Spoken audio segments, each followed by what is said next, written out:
The Earth receives all its heat energy and light from the Sun. But as the energy from the Sun enters the Earth's atmosphere, about 35% of it is reflected back by the clouds. The gases, water vapor, and dust in the atmosphere absorb another 14% of this energy. So, only 51% of the Sun's energy reaches the Earth's surface. This energy from the Sun reaching the Earth's surface is called insolation. This energy heats up the Earth's surface. The heat received by the Earth from the Sun is transferred to the atmosphere in many ways. This transfer of heat takes place through various processes such as terrestrial radiation, conduction, convection, and advection. The heated surface of the Earth sends out heat waves and heats up the atmosphere. This is called terrestrial radiation. Apart from radiation, transfer of heat also takes place because of the contact between the Earth's surface and the lower layers of the atmosphere. This transfer of heat is called conduction. The lowest layers of the atmosphere that are heated due to conduction now begin to rise up. The cooler layers of the atmosphere at higher levels sink down. This vertical heat transfer is called convection. Heating of the atmosphere also happens through advection. In this process, the wind carries the heat energy from warmer areas to cooler areas. This horizontal transfer of heat by wind is called advection. In this way, the atmosphere gets heated through the various processes of heat transfer.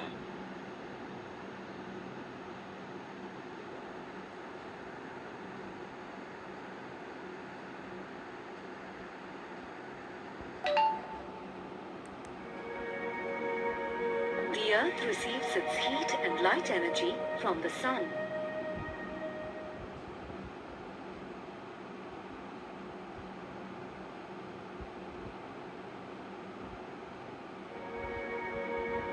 Isn't it surprising that the tremendous amount of heat energy from the Sun doesn't make the Earth too hot in the daytime and too cold in the nighttime for us to survive?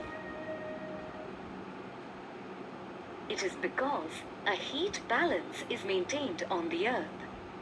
The amount of solar radiation that enters the Earth's atmosphere is the same as the amount radiated out of the atmosphere by the Earth. Let's understand this in detail. Out of the 100 units of solar energy that reach the outer atmosphere of the Earth, 35 units are reflected back into space by the atmospheric layers, dust and clouds.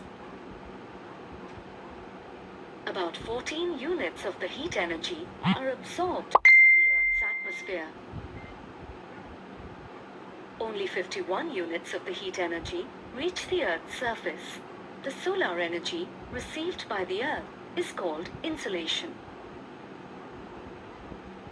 All of the 51 units of insolation received on its surface are radiated back by the Earth, thus cooling it. This heat radiated by the Earth is called terrestrial radiation.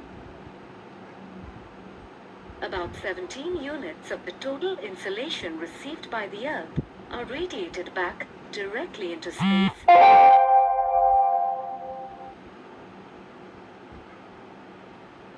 The rest of the 34 units of the total heat radiated back by the Earth are absorbed by the atmosphere. Eventually, the incoming and the outgoing radiation absorbed by the atmosphere is also radiated back into space. So, all 51 units of energy that heated the Earth's surface are radiated back by the Earth, thus cooling its surface.